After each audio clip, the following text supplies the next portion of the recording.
भाग्य, पुरुषार्थ, परमार्थ। भाग्य कहते हैं जो अपने कर्मों का आगे आने वाला फल है। पुरुषार्थ कहते हैं परिश्रम को।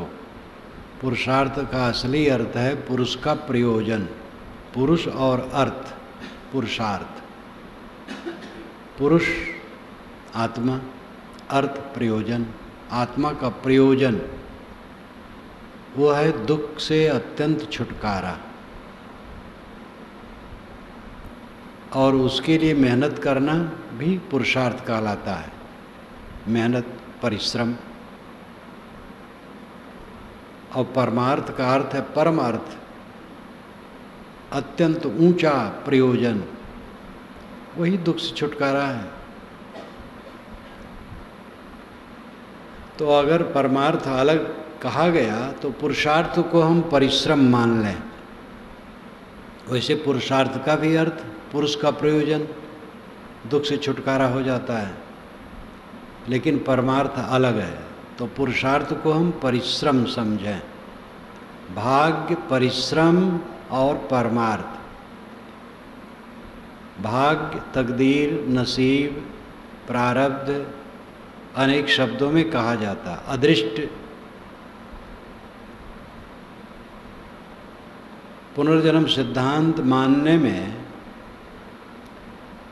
इसका समाधान होता है। जो पुनर्जन्म नहीं मानते हैं तो उनके जीवन में जो कुछ आता है वो ईश्वर की इच्छा है। जीव तो पहले देहधरा नहीं था, कोई अच्छा बुरा काम किया नहीं था पुनर्जन्म के ख्याल से। तो अगर कोई शुरू से ही कोढ़ी है तो ईश्वर की ऐसी ही इच्छा है। कोई स्वस्थ है, जन्मजात स्वस्थ है, तो ईश्वर की इच्छा। कोई झोपड़ी में पैदा हुआ, कोई महल में, ईश्वर ने जैसा चाह कर दिया। न्याव न कीन कीन ठकुराई, बिन कीन्हे लिख दीन बुराई। ये व्यंग है ऐसे ईश्वर पर। ईश्वर ने न्याय नहीं किया, ठकुराई किया। बिना किए ही बुराई लिख दी। जीव साफ पाक था। पुनर्जन्म जो नहीं मानते हैं तो ये जो जन्म हुआ है इसके पहले हमारा कोई जन्म नहीं था। जब कोई जन्म नहीं था तो कोई देह नहीं थी, कोई देह नहीं था तो कोई कर्म नहीं था। ऐसी स्थिति में ये हमें जो जन्म मिला, क्यों मिला? इसमें हमारा भटकना क्यों? मानो सामान्य रूप में तो ठीक है, लेकिन शुरू से ही मुझे बेवकूफ़ बना दिया, शुरू से ही हमें अपंग बना दिया, जीवन भर खाट में पड़े रहें ऐसा बना दिया, दरिद्र यहाँ पैदा कर दिया। ऐसा क्यों किया? तो ये ठकुराई किया। ठकुराई कहते हैं पेल करके बात करने को, काम करने को, जिसमें न्याय अन्याय की कोई चिंता नहीं, बस जो मन में आए वही कर दे, वही ठकुराई। ठकुराई के विषय में एक उदाहरण देता हूँ। एक किसान के खेत में से आलू निकल जाए रोज, 1-1 किलो आलू। आप लोग तो जानते हैं आलू मिट्टी में पैदा होता है और बड़ी सरलता से कोई बैठ करके उंगली से मिट्टी में से निकाल ले सकता है। तो शौच के बहाने वो सुबह आ जाए अंधियारे में और वो आलू निकाल निकाल के अपने कोट के जेब में भर लें, और दरवाजे पर जाएं तो अंगीठी रख के रहें, आग उसमें भून भून के खाएं। आदत बन गई थी। किसान परेशान था, कौन ले जाता है? तो एक रात को किसान पहले से आके एक जगह खेत में लेट रहा। जब ठाकुर जी आए, बैठे और आलू निकालने लगे जमीन में से खोद खोद कर, तो देखा किसान खड़ा हुआ। कहे ठाकुर साहब ये आपका काम ठीक नहीं है। उन्होंने कहा चुप बदमाश, मैं टट्टी करता हूँ, तो आया निकट, कहा हुजूर यहाँ कहाँ टट्टी है? कहे देखिए टट्टी पड़ी है। तो सूखी टट्टी पड़ी थी। तो कहे हुजूर ये सूखी टट्टी है? कहे मैं ठाकुर हूँ, सूखी हग्गू या गीली हग्गू? ये ठकुराई है। ईश्वर भी कह सकता है मेरा मन, उसको कोढ़ी बना दिया, उसको संपन्न शरीर से बना दिया, उसको झुगट पैदा कर दिया और उसको महल में पैदा कर दिया, मेरा मन। ऐसा ईश्वर ठकुराई करता है। न्याव न कीन कीन ठकुराई, बिन कीन्हे लिख दीन बुराई। ऐसा ईश्वर समझदार नहीं।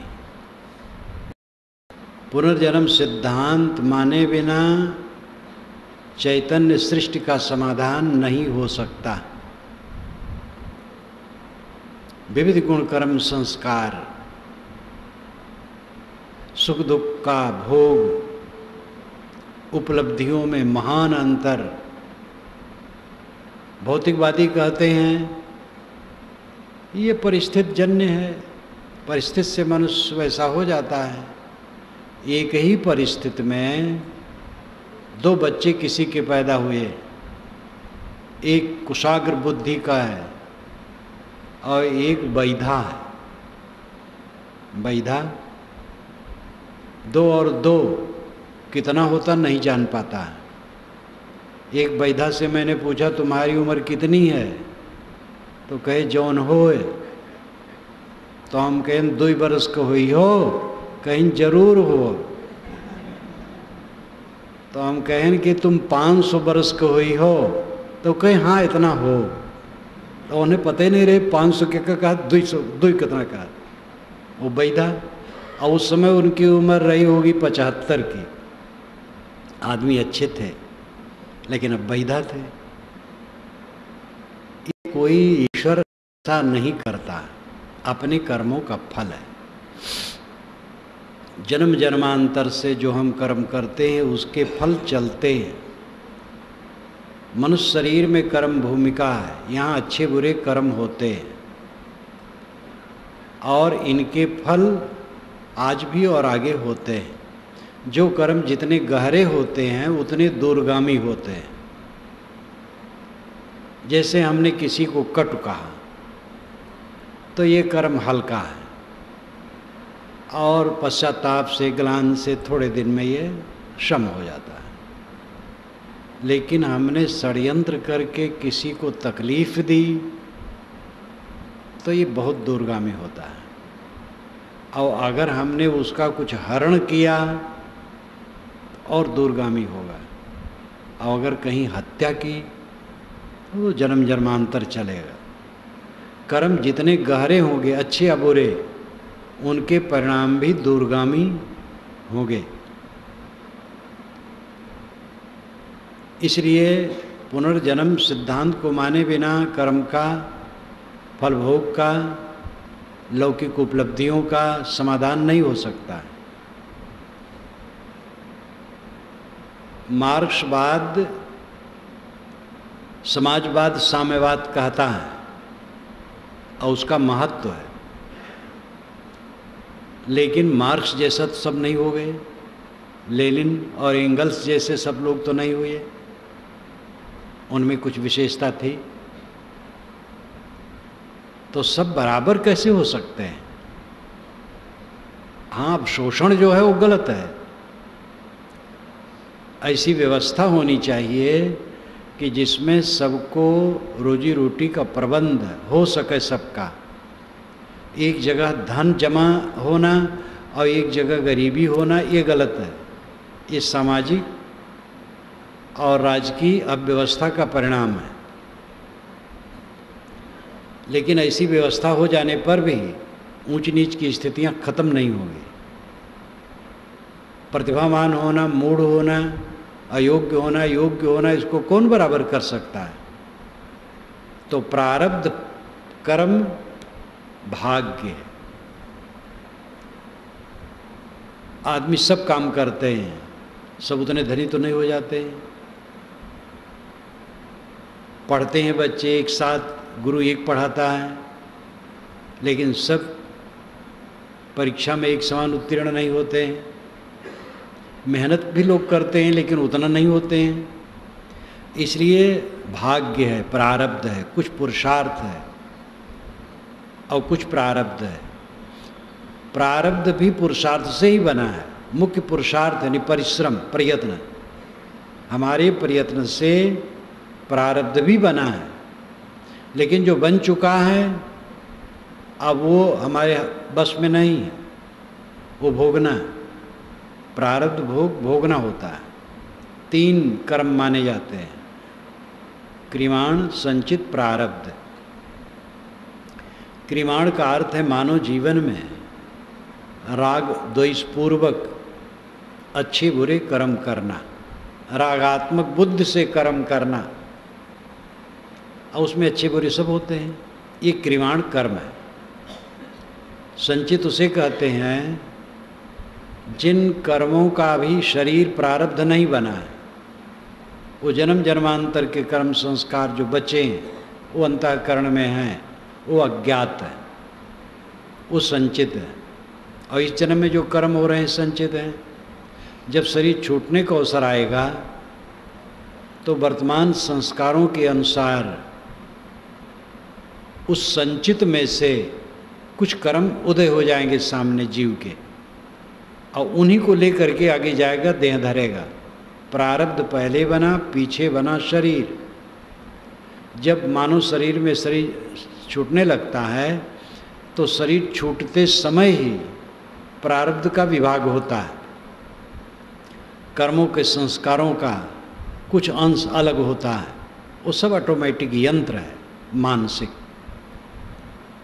वर्तमान के कर्म संस्कार उसमें विशेष कारण होते हैं, और जिन कर्मों से आगे देह धरना और फल भोग है उसी को प्रारब्ध कहते हैं। और फिर देह धारण होता है, फिर उसका भोग होता है। कोई अपंग है, कोई स्वस्थ है, कोई धनवान है, कोई निर्धन है, कोई बेवकूफ़ है, कोई तीव्र बुद्धि का है, कोई किसी काम में हाथ लगाता सफल होता जाता है, कोई नहीं सफल होता है। नहीं सफल होने में और भी कारण होते हैं, समझदारी की कमी, अव्यवहारिकता, परिश्रम की कमी, कुल प्रारब्धे नहीं है।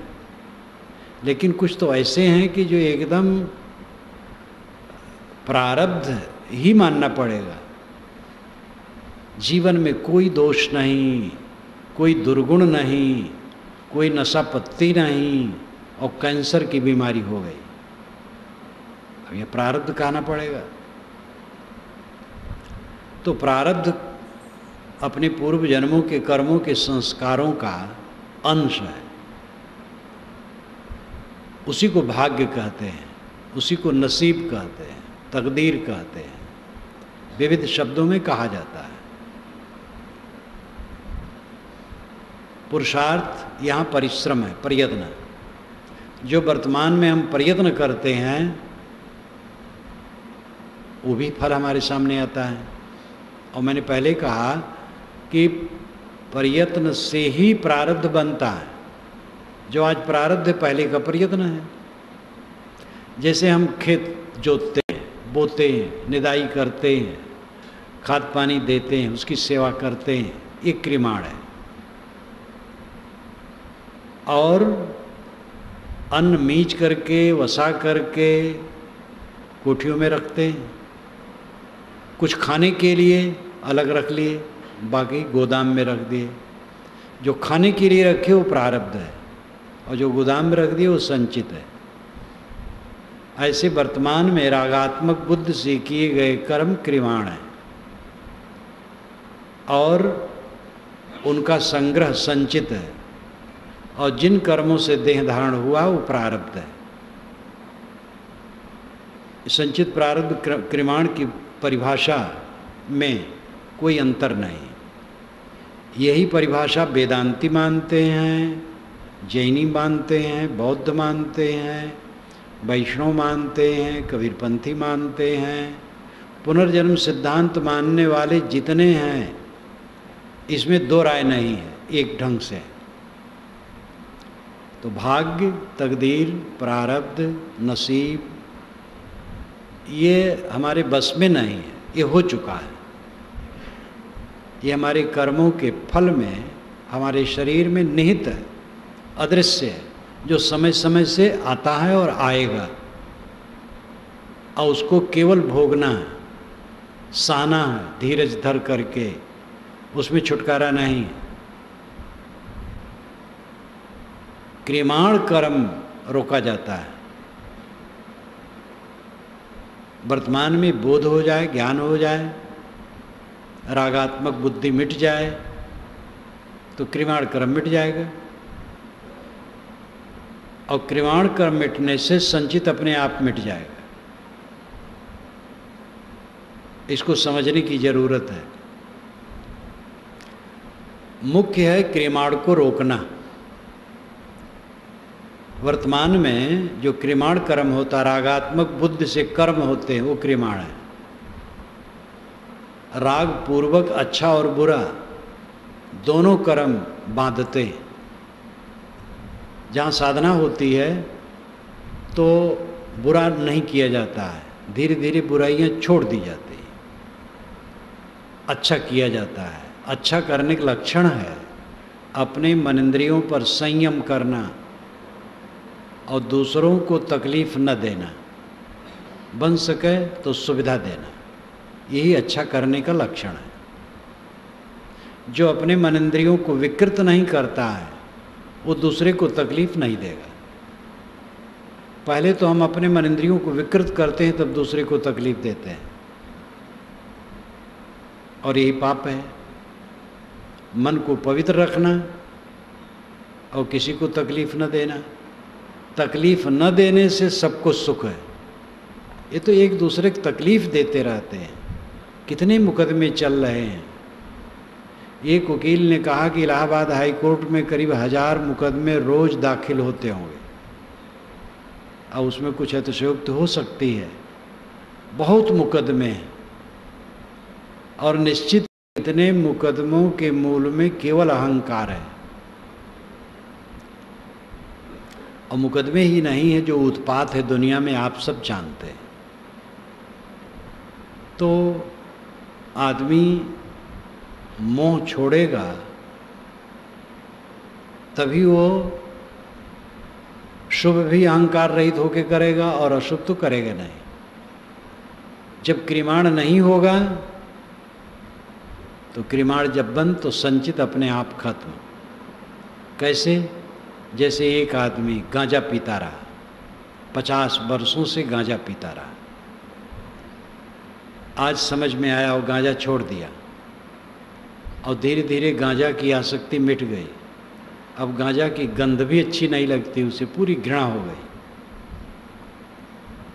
तो उसका क्रियमाण मिट गया। क्रियमाण क्या था? चिलम उठाना, गांजा भरना, उसमें आग रखना, पीना, ये क्रियमाण था। ये क्रियमाण का कर्म उसने बंद कर दिया। बंद करने पर धीरे धीरे आसक्ति मिटी। जब पूर्ण आसक्ति मिट गई तो संचित मिट गया। 50 वर्ष से गांजा पीता था, तो 50 वर्ष से जो आसक्ति थी वो भी मिट गई वर्तमान की आसक्ति मिटने से। अब वर्तमान में गांजा के लिए आसक्ति बिल्कुल नहीं है, उसको छूना भी नहीं चाहता है। तो क्या वर्तमान की आसक्ति मिटी और 50 वर्ष वाली बाकी है? वर्तमान आसक्ति मिट जाए तो पूर्व की जितनी आसक्ति कुछ रखी नहीं रहती है। एक आदमी कामासक्त है, मोहासक्त है, जब से होश में आया अत्यंत कामी रहा, अत्यंत विषयासक्त रहा। आज उसको समझ में बात आई और वैराग्य हो गई, घृणा हो गई विषयों से। विषयासक्ति का त्याग कर दिया, विषय क्रिया का भी त्याग कर दिया और विषयासक्ति का भी त्याग कर दिया। और इसी अवस्था में उसके वर्षों बीते। अब न तो काम वासना की तरफ रुचि है, न क्रिया है, न वाणी वैसी बोली जाती है, पूर्ण रूप से उससे अनासक्त हो गया। तो वर्तमान में अनासक्त है, वर्तमान में उसके लिए क्रियमाण नहीं है। लेकिन शुरू से जो विषयासक्ति थी, क्या वो बची है? वो भी बची नहीं रहेगी। वर्तमान में अनासक्त हुआ, बस सदा के लिए सदा की आसक्ति उसकी खत्म हो गई। इसलिए वर्तमान की अनासक्ति भूत की अनासक्ति है। इसलिए किसी को हरेला नहीं बनना चाहिए। आप पहले से क्या करते थे इसकी चिंता न करें, आज क्या करते हैं।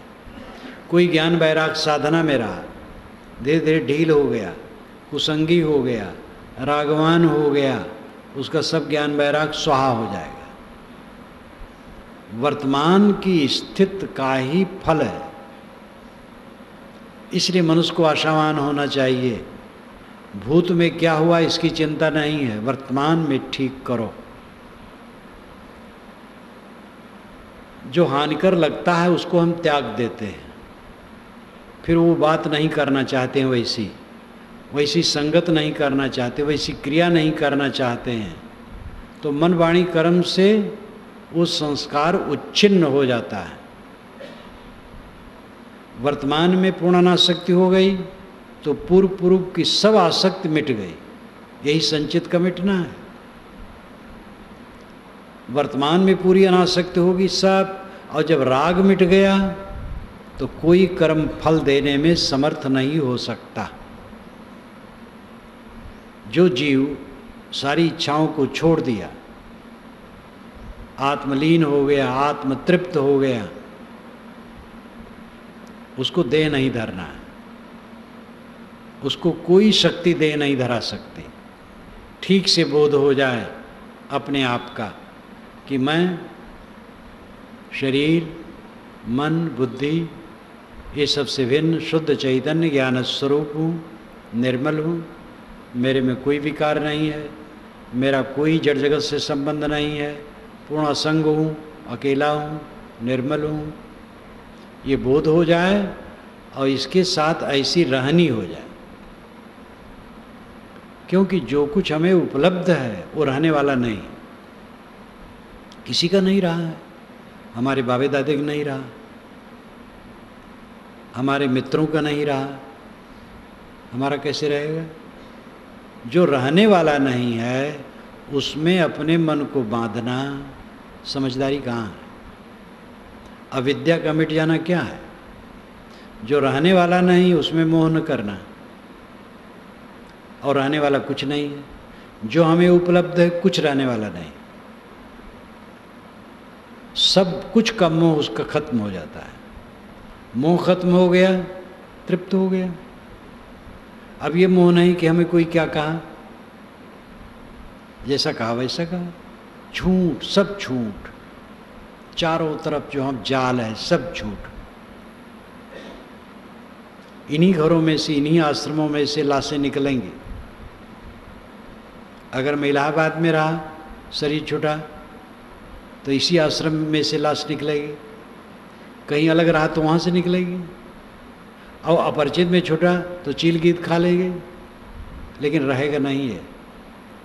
ये है ही नहीं, ये समझना चाहिए। है नहीं है। एक उर्दू के कवि ने कहा है नहीं है।